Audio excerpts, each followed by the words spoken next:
Hey, what's up? Like, totally time for 90210.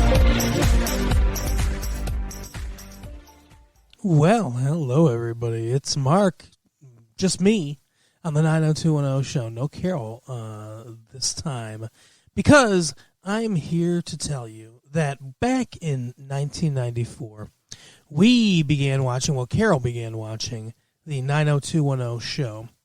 And we talked about a few episodes at the end of season 4.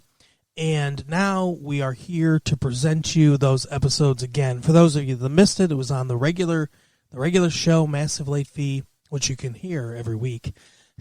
We did some 90210 shows. I believe we did, I want to say like 7 episodes towards the end of the season, 6-7 episodes towards the end of the season. Those will all be presented here today as separate episodes, but they're all coming out at the same time. There are no real intros to the show, which is why we're recording this, to kind of let you know what's going on. Next week, we'll be back with the season premiere of Season 5, and we will continue our 90210 journey. But we wanted to kind of restore and preserve these episodes. As you'll hear, at first, it was just Carol talking about the show and sort of describing it to me. Then, as we went along, we got more and more into it, which is why we ended up doing the show as a separate thing. So here they are, and enjoy. And the show that I watched this week was 90210. It was... You're really on that 90210, aren't you? For now. We'll see what else catches my attention, but yeah. I don't know how I felt about this episode, though. It was a little different.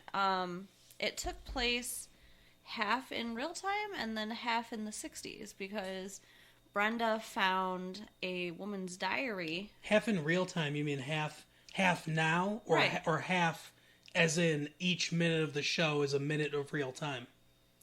I mean, part of the show took place in the 60s and part of the show took place in the 90s. Oh, okay. Okay. Because I was just thinking about how interesting it would be to have a show filmed in real time.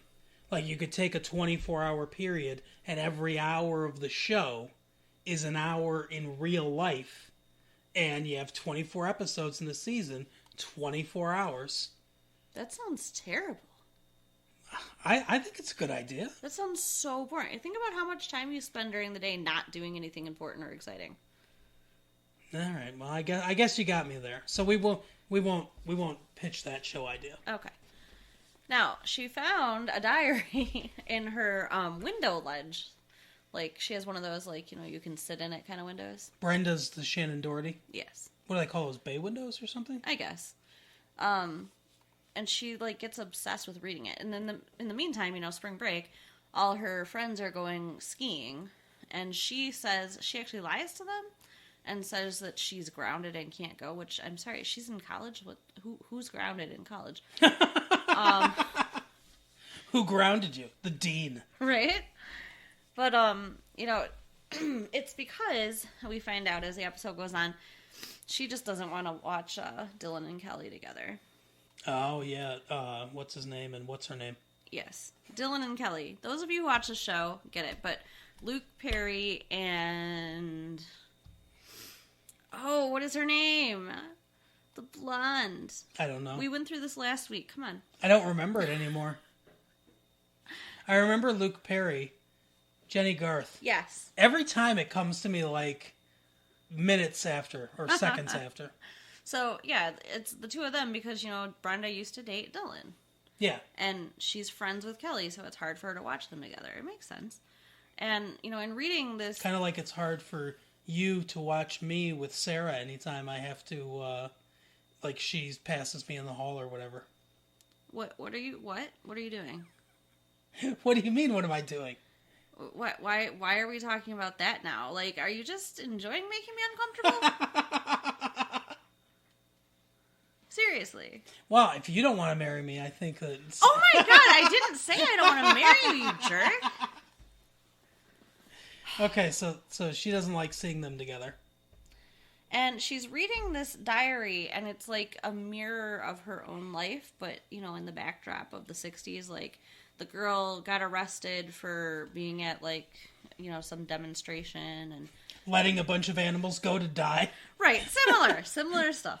And like this girl also has an ex-boyfriend who's dating a friend, and you know the and then the flashbacks, it's Shannon Doherty, right? Yeah, they all dressed up as the 60s. Yeah, they all play characters in the 60s.